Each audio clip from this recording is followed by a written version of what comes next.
ఆత్మీయులైన ప్రేక్షకులకు నమస్కారం. నేను డాక్టర్ చిరుమామిళ్ళ మురళీ మనోహర్.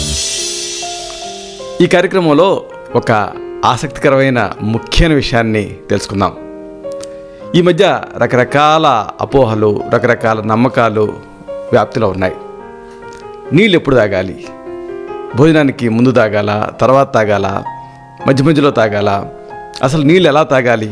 దీనికి సంబంధించి అనేక అనుమానాలు ప్రజల్ని పట్టి పీడిస్తున్నాయి.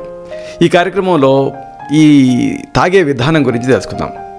ముఖ్యంగా బరువు పెరగాలన్నా లేకపోతే బరువు తగ్గాలన్నా ఒకటే రామబాణం, అదే నీళ్లు. అంటే ఈ నీళ్ళని తెలివిగా వాడుకుంటే బరువు పెరగవచ్చు, తగ్గచ్చు. ఆసక్తికరమైన ఆయుర్వేదంలో చెప్పినటువంటి ఈ శాస్త్ర విధానాన్ని తెలుసుకుందాం. అన్నం తినేటప్పుడు తప్పనిసరిగా నీళ్లు తాగాలి. ఇది చాలా అవసరం. తగినంతగా నీళ్లు పోయకుండా బియ్యాన్ని వండటానికి ప్రయత్నం చేశారనుకోండి, ఏం జరుగుతుంది? అన్నం సరిగ్గా ఉడకదు. అంటే ఆ బియ్యం అన్నం కింద మారదు. నీళ్లు తాగకుండా అన్నం తిన్నారనుకోండి, ఇదే పరిస్థితి వస్తుంది. కాబట్టి ఈ నీళ్లు ఎప్పుడు ఎలాంటి పరిస్థితుల్లో తాగాలి అనేది ఆయుర్వేద శాస్త్రంలో చాలా స్పష్టంగా, చాలా వివరంగా చెప్పారు. ఆసక్తికరమైన ఈ వివరాలు మనం తెలుసుకోబోతున్నాం. ఆహారం తింటున్నప్పుడు నీళ్లు తాగాల్సిన సందర్భాలు ఉంటాయి. ఇవి తెలుసుకోవాలి. ఆహారంలో కూర, పప్పు, పచ్చడి, పులుసు, ఇలాగా ఒక ఆహార పదార్థాన్ని తినగానే మరొక ఆహార పదార్థం కోసం వెళ్తూ ఉంటాం.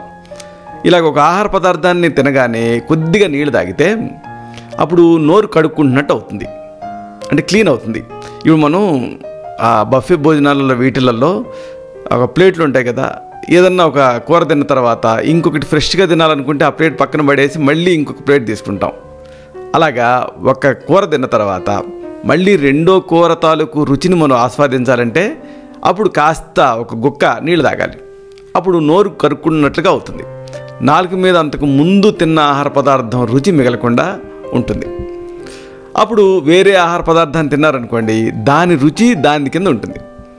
ఇలాగా ఆహారం తీసుకుంటూ మధ్య మధ్యలో నీళ్లు తాగటం వల్ల శరీరంలో వాతం తగ్గుతుంది, అలాగే వేడి తగ్గుతుంది. ఇలాగా వాతము, వేడి ఇలాంటి బాధలు కలగకుండా ఉంటాయి. కాబట్టి మంచి ఆరోగ్యం కావాలి అనుకుంటున్నారనుకోండి, మీరు మధ్య మధ్యలో నీళ్లు తీసుకుంటూ ఉండాలి.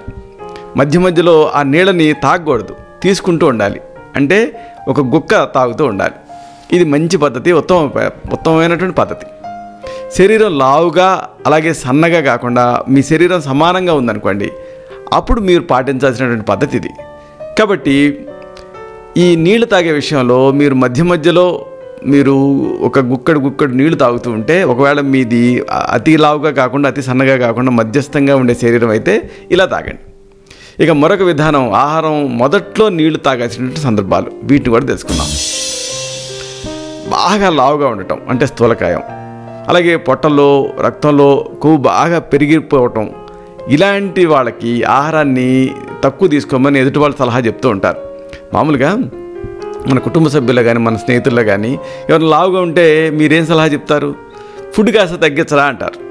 కానీ తక్కువ తీసుకున్నంత మాత్రాన సమస్యకి పరిష్కారం దొరకదు.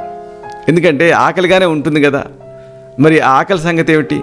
కాబట్టి ఆహారం సరిపోదు, ఆకలి తీరదు, మళ్ళీ మాటికి ఏవేవో చిరుతిండి తింటూ ఉంటారు. అంటే ముందేమో పౌరుషంతో ఫుడ్ మానేస్తారు, కానీ చిరుతిండి తింటాం మొదలు పెడతారు. ఆకలి ఎక్కడికి పోదు కదా. కాబట్టి ఆకలిని ఇక్కడ అడ్రస్ చేయటం లేదు.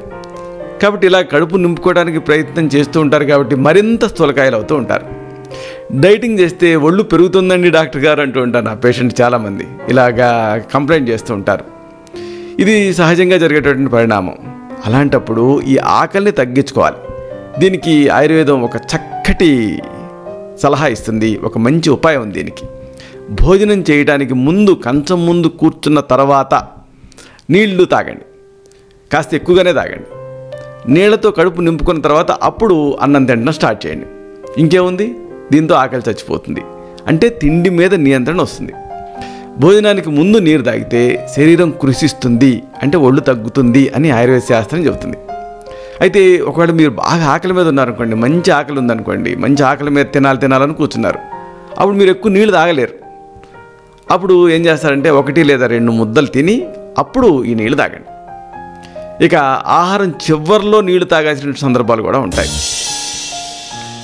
శరీరం కృషించిపోయి ఎండిపోతున్న వాళ్ళకి భోజనం చివర్లో నీళ్లు తాగమని ఆయుర్వేద శాస్త్రం చెబుతుంది. ఒకవేళ మీది బాగా బక్కపల్చటి శరీరం అనుకోండి, లావు అవ్వాలనుకోండి, అప్పుడు భోజనం చివర్లో ఈ నీళ్ళు తాగాలి. ఇది ఆయుర్వేద శాస్త్రం చెబుతుంది. ఆహారం చివర్లో తీసుకున్న నీళ్ళ వల్ల ఏం జరుగుతుంది? బాగా ఒళ్ళు చేస్తారు. ఇది వాగ్భటుడు అనే ప్రముఖ ఆయుర్వేద శాస్త్రకర్త అష్టాంగ హృదయం సూత్రస్థానం 5వ అధ్యాయంలో చాలా స్పష్టంగా ఒక సూత్రంలో చెప్పారు. భోజనం చివర్లో శరీరంలో సహజంగానే కఫం పెరుగుతుంది. ఇది మామూలుగా వాతపిత్త కఫాలనే ఉంటాయి. ఇవి రకరకాలుగా పెరుగుతూ ఉంటాయి. ఇలాగా భోజనం చివర్లో కఫం పెరుగుతుంది. ఇదే సమయంలో చివర్లో మీరు నీళ్ళు తాగారనుకోండి, అప్పుడు దీనికి ఇది కాంప్లిమెంట్ చేస్తుంది. అంటే కఫం మరింతగా పెరుగుతుంది. కఫం పెరిగితే ఏం జరుగుతుంది? లావెక్కుతారు. కాబట్టి మీరు ఒకవేళ బక్కపల్చగా ఉండి కాస్తంత ఒళ్ళు చేయాలి అని అనుకుంటే భోజనం చివర్లో నీళ్ళు తాగండి. క్లియర్. సరే, ఇంతకీ కన్ఫ్యూజ్ చేశాను కదా. నీళ్లు ఎవరెవరు ఎలా తాగాలి, ఎంత తాగాలి, ఇది తెలుసుకోవడం ముఖ్యం. ఏం లేదండి, చాలా స్పష్టంగా ఆయుర్వేద శాస్త్రం చెప్తుంది. స్థూలకాయలు భోజనానికి ముందు నీళ్ళు తాగాలి. జాగ్రత్తగా గుర్తుపెట్టుకోండి. చిక్కిపోయిన వాళ్ళు భోజనం చివర్లో తాగాలి.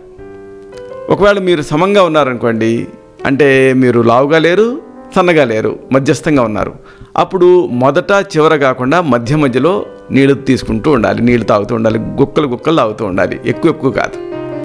చూసారా, ఇలాగా మంచినీళ్ళు అన్న చిన్న విషయం కనుక ఇంత శాస్త్రం ఉంది. ఒళ్ళు పెరగటానికైనా ఒళ్ళు తగ్గటానికైనా ఆయుర్వేద శాస్త్రంలో ఇలాగా ఈ ఆహార నియమాలతో పాటు చక్కటి ఔషధాలు ఉన్నాయి. అంటే మీ నాడిని బట్టి, మీ శరీర తత్వాన్ని బట్టి మీకు మాత్రమే ప్రత్యేకమైనటువంటి ఈ ఆయుర్వేద ఔషధాన్ని తగిన అనుపాన సహపానాలతో సూచించాల్సి ఉంటుంది. మేదోహర విడంగాది లోహం, నవక గుగ్గులు ఇలాంటివి, నవయాస లోహం ఇలాంటివి. ఇవి చాలా సేఫ్.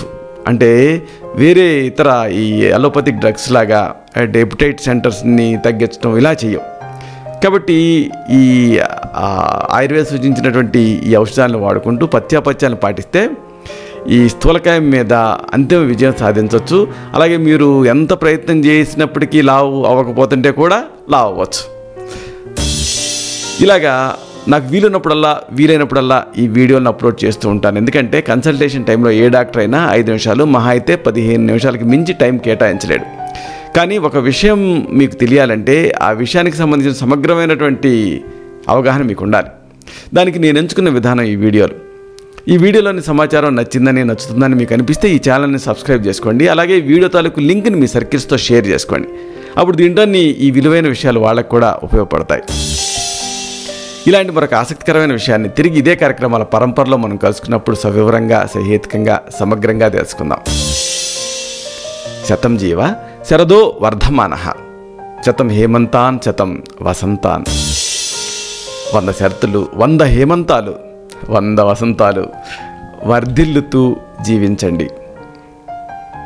శుభం.